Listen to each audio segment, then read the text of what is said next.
Hello students, नवीन वर्ष में आप सभी का हार्दिक स्वागत है।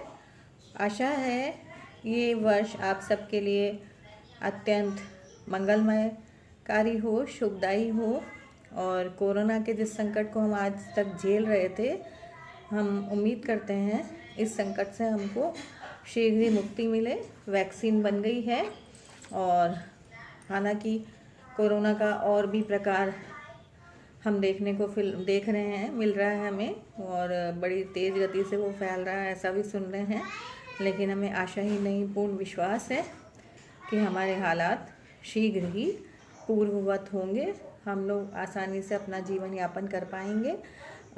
ऐसी मेरी नवीन वर्ष में, नूतन वर्ष में आप सभी के प्रति शुभकामनाएं हैं कि आपका जीवन अच्छे से आप लोग जी पाएँ।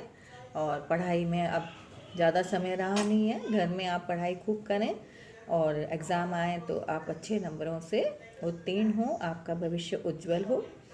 इसी क्रम में मैं आपको पढ़ा रही थी, बिहारी पढ़ा रही थी। पिछली क्लास में हमने बिहारी के दोहों को पढ़ा था और जैसा कि हम सभी जानते हैं कि बिहारी ने गागर में सागर भरा है, उनके अलंकारों की भरमार है, उनकी जो बिहारी सत्सई है और अलंकारों में भी श्रृंगार रस का जो चित्रण है, संयोग पक्ष हो चाहे वियोग पक्ष हो, अत्यधिक मात्रा में उन्होंने किया है। तो पहले हमने पढ़ा था, जब जब वह सुधि कीजिए तब तब सब सुधि जाए, आँख न आँखें लगे रहे आँखें लागत न आए। जब नायिका वियोग आतुर है, वियोग की घड़ी में वो कहती है कि जब मैं आपका स्मरण करती हूँ तो ऐसा लगता है मेरी सारी सुध बुध चली जाती है। इसको मैंने पिछली क्लास में आपको पढ़ाया था। इसके बाद है अंग अंग नग जगमगत दीप सिखासी देह, दिया बढ़ाहे ह्यूं रहे बड़ो उजार्यो गेह। नायिका के सौंदर्य का वर्णन करते हुए कहते हैं कि दीप शिखासी देह, सी समानतावाची वाचक शब्द का जहाँ प्रयोग होता है, आप सब जानते होंगे, उपमा अलंकार, सम या सदृश या समानतावाची वाचक शब्द जहाँ भी होगा वहाँ पर उपमा अलंकार। जैसे सामान्यतः कहा जाता है कि उसके नेत्र कमल के समान हैं, या हिरण की मृगाक्षी है, वो मीनाक्षी है, मछली की आंखों के समान उसकी आंखें हैं। तो जहाँ समानतावाची वाचक शब्द है तो ये कह रहे हैं दीप शिखासी देह। नायिका की जो दीप शिखा के समान देह है, वो सारे घर में क्या करती है, अंग अंग नग जगमगत। उसका अंग प्रत्यंग जो है नायिका के, वो नग के समान, वह नग के समान क्या है, जगमगाते हैं, प्रकाशमान होते हैं, प्रकाशित होते हैं। उसके ऐसा लगता है मानो उसने जो चेहरे पे वो जो सौंदर्य है जो उसका, वो इतना अधिक सौंदर्य संपन्न है, या उसकी जो देह है वो ऐसे दीप शिखा के समान, दीपक की शिखा लौ के समान ऐसे जगमगा रही है कि उसके अंग अंग प्रत्यंग में उसकी जो नग, ऐसा लगता है मानो नग जो जड़े में है उसके मारे घर में दिया बढ़ाए हूँ रहो बड़ो उजोर्यो गे। आप देखिए, सबसे बड़ी बात क्या है कि उसके सौंदर्य के कारण, उसकी दीप शिखा के समान देह के कारण दिया बढ़ाने पर भी, दीपक को बुझा दिया जाए, बढ़ाए तो क्या होता है, सामान्य अवस्था में क्या होता है, यदि आप दीपक बुझा देंगे तो घर में अंधकार हो जाएगा। लेकिन यहाँ कवि क्या कहना चाहता है कि दीपक को बुझा देने के बाद भी बड़ो उजार्यो गेह, घर में क्या है, बड़ा ही प्रकाश रहता है। चाहे हम दीपक को बुझा दें तो भी किसके कारण, उसकी दीप शिखासी देह के कारण, जिसके कि अंग प्रत्यंग में जो उसके नग के समान जो शोभा, नगों में जैसे आभूषणों के नग जो हैं दीप्यमान रहते हैं, दैदीप्यमान रहते हैं, जो एकदम चमकते रहते हैं, ऐसे ही उसके शरीर से निकलने वाली जो अंग अंग प्रत्यंग की जो छवि की जो सौंदर्य है, सौंदर्य जो है, छवि जो है, वो इतनी विलक्षण है कि घर में दीपक को बुझा दिया जाए तो भी घर में प्रकाश ही प्रकाश रहेगा। अर्थात उसका जो सौंदर्य है वो अद्वितीय है, विलक्षण है, अनुपम है। ऐसा सामान्य सौंदर्य नहीं हो सकता। अलंकार कौन सा हुआ इसमें? जैसा मैंने आपको बताया कि उपमा अलंकार है। और दिया बढ़ाए यूं रहो, अतिशयोक्ति। दिया बढ़ाने के बाद भी घर में उजाला रह रहा है, तो आप सोचिए कि ये तो पराकाष्ठा है। तो इसमें अतिशयोक्ति और उपमा अलंकार है। अब ये है दूसरा, छुटी ना शिशुता की झलक, झलक्यो जौवन अंग, दीपत देह दुहुन मिली, दिपत ताफता रंग। नायिका के वय संधि का वर्णन है, अर्थात यौवनावस्था का आगमन है और जो बाल्यावस्था है वो अभी समाप्त प्राय है। युवावस्था की दहलीज पर उसने कदम रखा है। तो इसका वर्णन करते हुए कवि बिहारी कहते हैं, छुटी न शिशुता की झलक, अर्थात नायिका की अभी जो बाल्यावस्था का जो प्रभाव था, बचपन का जो एक प्रभाव होता है, वो अभी छूटा नहीं है। शिशुता, शिशुता, बाल्यावस्था छूटी ना, नहीं छूटी। झलक, उसका जो प्रभाव था वो अभी तक नहीं छूटा है। झलक्यो जौवन अंग, और क्या हो रहा है कि अंगों से यौवनावस्था प्रस्फुटित हो रही है, झलक रही है। ब्रजभाषा और साथ ही श्रृंगार वर्णन कहते हैं कि अभी पूर्णतः न तो शिशुता की झलक समाप्त हुई है और न ही शरीर में यौवनावस्था का पूर्ण रूप से आगमन हुआ है।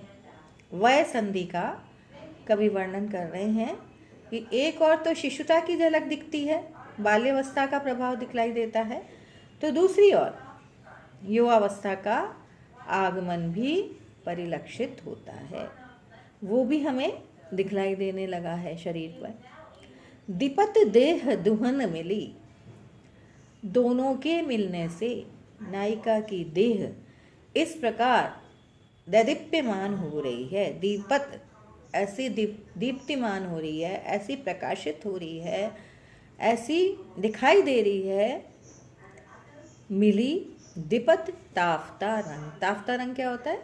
धूप छाह का रंग। किसी किसी कपड़े में आप देखते हैं कि थोड़ा सा दूसरी तरफ डालेंगे उसको तो उसका कोई दूसरा रंग दिखाई देगा, उसका एंगल कोई दूसरा होगा, तो किसी और कोण से देखेंगे तो उसका कोई दूसरा रंग दिखाई देगा। तो उस कपड़े में क्या होता है? ताफ्ता रंग, दो रंग दिखाई देते हैं, अर्थात धूप और छाह का रंग दिखाई देता है उसमें।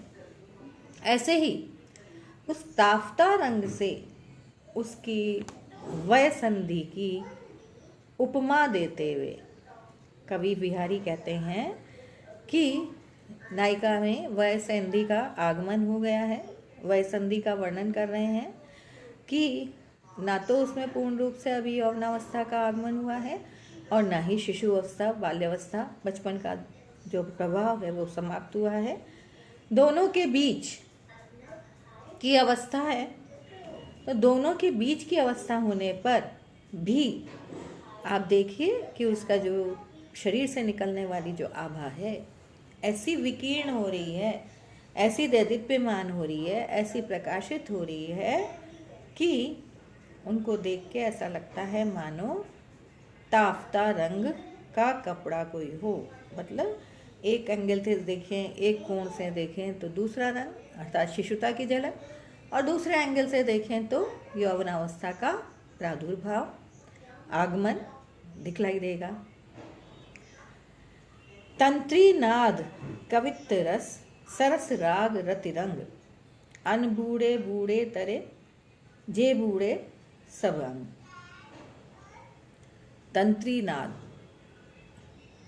कवि कहते हैं कि वीणा का स्वर, तंत्री नाद वीणा की वादन, वीणा वादन, वीणा का स्वर, कवित्त रस काव्य का रस, सरस राग और राग, रति रंग जो प्रेम के रंग हैं, इन सभी में अन बूढ़े बूढ़े, जो इसमें क्या थे, अन बूढ़े, पूरी तरह से जो इनमें तन्मय नहीं हुए थे, जो तल्लीन नहीं हुए थे, जो इसमें पूरी तरह डूबे नहीं थे, जो पूरी तरह पारंगत नहीं थे, वो तो क्या हुए, अन बूढ़े बूढ़े तरे, वे तो असफल हो गए।